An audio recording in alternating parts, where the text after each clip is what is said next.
everyone and welcome to another episode of Daily Market Rundown जहां पर हम discuss करेंगे all the important news and events that has happened in the market today.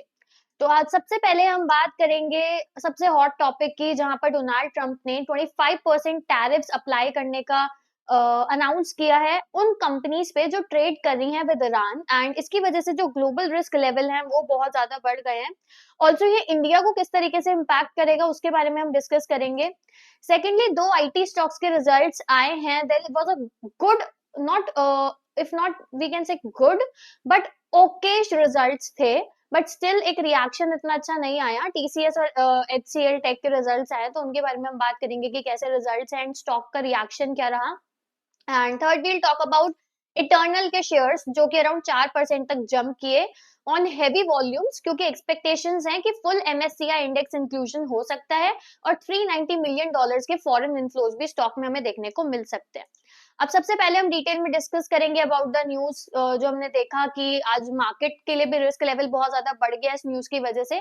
Reason था Donald Trump का एक hard hitting announcement and Trump ने clearly बोला कि जो भी कंट्री ईरान के साथ ट्रेड करेगी और यूएस के साथ बिजनेस भी रखेगी उस पर 25% टैरिफ लगेगा with immediate effect and he said that it's final and conclusive. मतलब नेगोशिएशन का भी कोई टोन नहीं हमें देखने को मिला. सिंपल लैंग्वेज में अगर समझे तो ये सिर्फ ईरान को पनिश करने का मूव नहीं है, रादर हम देख सकते हैं कि ये उन कंट्रीज के लिए वार्निंग है जो ईरान के साथ ट्रेड करती हैं जैसे इंडिया. एंड ट्रम्प का ऑब्जेक्टिव क्लियर है कि वो ईरान को इकोनॉमिकली आइसोलेट करना चाहता है और जो भी ऑनगोइंग प्रोटेस्ट और अनरेस्ट चल रहा है इस टाइम पे वो बहुत प्रेशर बढ़ा रहा है. अब इंडिया यहाँ डायरेक्टली क्यों फंस रहा है क्योंकि इंडिया ईरान का टॉप 5 ट्रेडिंग पार्टनर है. FY25 में इंडिया ने अराउंड $1.68 बिलियन की ट्रेड ईरान के साथ करी है जिसमें मेजर एक्सपोर्टर्स थे basmati rice, pharmaceutical, T, sugar, chemical and machinery. अब रियल प्रॉब्लम यहीं से स्टार्ट हुई कि इंडिया ऑलरेडी फेस कर रहा है 25% टैरिफ रशिया ऑयल एंगल से और 25% बेस टैरिफ. तो अगर ईरान से एक्स्ट्रा 25% टैरिफ ऐड हो जाएगा ईरान वाले अनाउंसमेंट की वजह से तो टोटल टैरिफ 75% हो जाएगा इंडिया के लिए जिसका मतलब है कि एक्सपोर्टर्स के मार्जिन क्रश हो जाएंगे, डिमांड बहुत ज्यादा हिट होगी और कॉम्पिटिटिवनेस बहुत ज्यादा कम हो जाएगी. अब इसमें राइस स्टॉक्स बहुत ज्यादा स्पॉटलाइट में रहे. क्यों? क्योंकि ईरान इंडिया का सेकंड लार्जेस्ट बासमती बायर है सऊदी के बाद और अराउंड 12 लाख टन का एनुअल बासमती इंपोर्ट इंडिया करता है एंड 12,000 प्लस करोड़ का वैल्यू में है ये एंड 2,000 करोड़ का राइस ऑलरेडी पोर्ट्स पर स्टक है और ऊपर से ईरानियन राइल क्रैश की वजह से 1.3 मिलियन पर डॉलर ये जो पेमेंट्स डीले हो रहे हैं. नेट इफेक्ट ये है कि कैश फ्लो रिस्क तो है ही, साथ ही में इन्वेंट्री पाइल अप हो गई है एंड एक्सपोर्ट स्लो डाउन भी हमें देखने को मिल सकता है. अब ईरान एक्सपोजर वाले जो की एक्सपोर्टर स्टॉक्स हैं जो कि हिट हो सकते हैं वो है KRBL, LT foods, Kohinoor foods, GRM overseas and industry का एस्टिमेट है कि अगर सिचुएशन लंबी चलती है तो इंडिया की बासमती एक्सपोर्ट्स 10 से 15% तक गिर सकती हैं इस साल. अभी ईरान के अंदर बहुत प्रोटेस्ट चल रहे हैं, अराउंड 600 तक डेथ्स हो चुके हैं, 10,000 प्लस अरेस्ट हो चुके हैं एंड ट्रम्प प्रोटेस्टर्स को ओपनली सपोर्ट कर रहे हैं, मिलिट्री एक्शन का हिंट दे चुके हैं एंड ये भी बोला है कि ईरान टॉक्स के लिए रीच आउट कर चुका है. अब ये सिर्फ एक टैरिफ न्यूज नहीं लग रही है, हालांकि ये ग्लोबल ट्रेड के लिए एक शॉकवेव है. इंडिया के लिए नियर टर्म इम्पैक्ट अगर हम बात करें तो एक्सपोर्ट प्रेशर तो हमें देखने को मिलेगा, साथ ही में जो राइस और एग्री एक्सपोर्टर्स हैं वो बहुत हाई रिस्क जोन में है. ट्रेड लिंक स्टॉक्स जितने भी हैं वो बहुत वोलेटाइल रह सकते हैं जब तक कोई भी क्लैरिटी नहीं आती क्योंकि अभी ओवरऑल काफी सारे डिस्कशंस चल रहे हैं. यूएस सुप्रीम कोर्ट वर्डिक्ट आना है, इंडिया यूएस के ट्रेड टॉक्स अभी चल रहे हैं, साथ में ये ईरान का पेमेंट मैकेनिज्म का इशू भी है. तो मार्केट जियोपॉलिटिक्स से फुल ऑन अभी ड्रिवन है, फंडामेंटल से नहीं दिख रहा है. आज की मार्केट में भी हमने देखा कि वोलेटिलिटी ज्यादा है, विजिबिलिटी कम है और हेडलाइन से ज्यादा मार्केट मूव हो रही है. सेकेंडली हम बात करते हैं आईटी स्टॉक्स के बारे में. तो दो बड़े आईटी स्टॉक्स के रिजल्ट्स आए, TCS and HCL tech. Results अच्छे आए पर स्टॉक्स फिर भी इतना अच्छा मूवमेंट नहीं दिखा. तो अगर TCS और HCL टेक दोनों की बात करें तो दोनों ने एक डिसेंट Q3 नंबर्स रिपोर्ट करे लेकिन ओपनिंग गेन्स के बाद स्टॉक्स रेड में स्लिप कर गए, इसलिए इन्वेस्टर्स थोड़े कंफ्यूज लग रहे थे. मॉर्निंग में हमें एक सेल ऑफ का ट्रिगर दिखा. एक तो इंडिया के न्यू लेबर कोड का वन टाइम इम्पैक्ट हमें कंपनी के फाइनेंशियल्स में देखा क्योंकि कोर बिजनेस स्टेबल रहा, डील विंस भी रहे, AI मोमेंटम भी रहा पर हेडलाइन प्रॉफिट से नंबर्स हिट हुए और लार्ज कैप डिफेंसिव्स में मार्केट जीरो अनसर्टेनिटी भी टॉलरेट नहीं करता है. वहीं अगर हम नून के आसपास की बात करें तो सेंटिमेंट स्टेबलाइज हुआ था, टीसीएस और एचसीएल टेक वापस ग्रीन में आए थे, अर्ली लॉसेस रिकवर हुए और इन्वेस्टर्स ने वापस से लॉन्ग टर्म फंडामेंटल्स को फोकस किया and one time nature of cost को बेटर फैक्टर इन किया।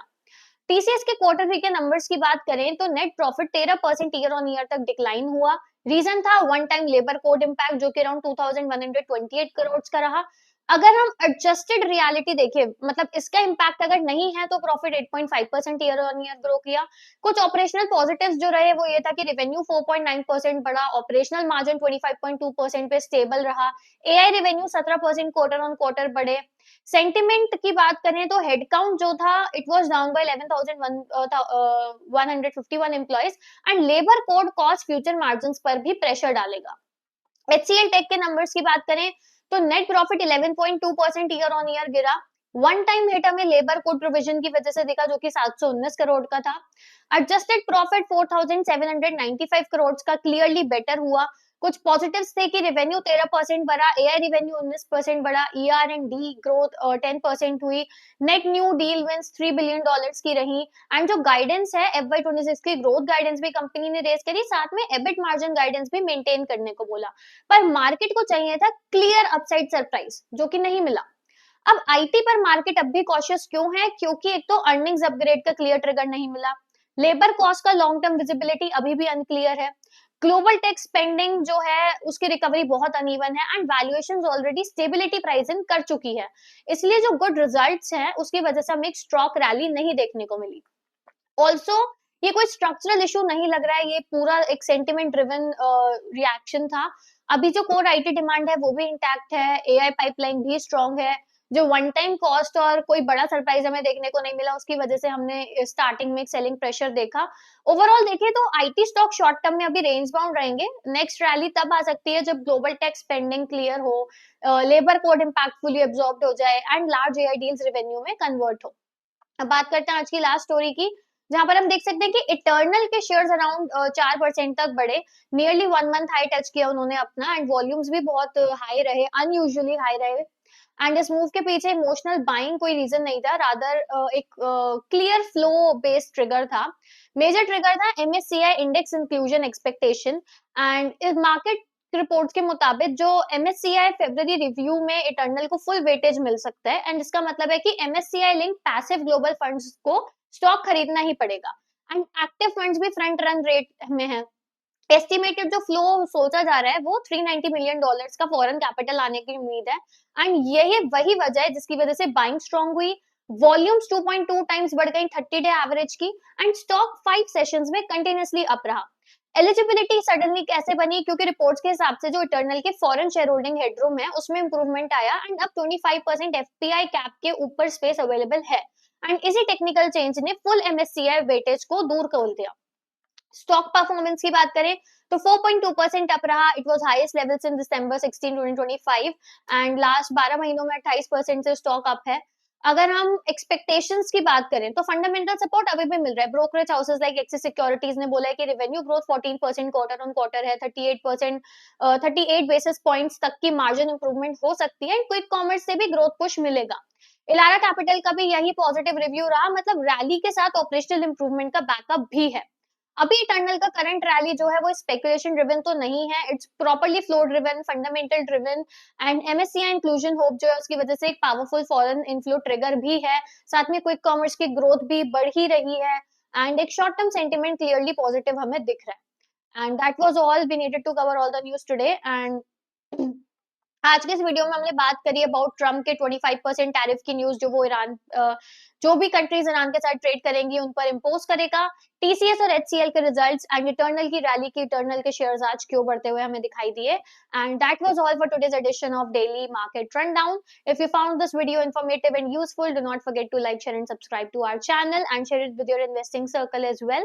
Thanks for watching and I'll see you in the next update.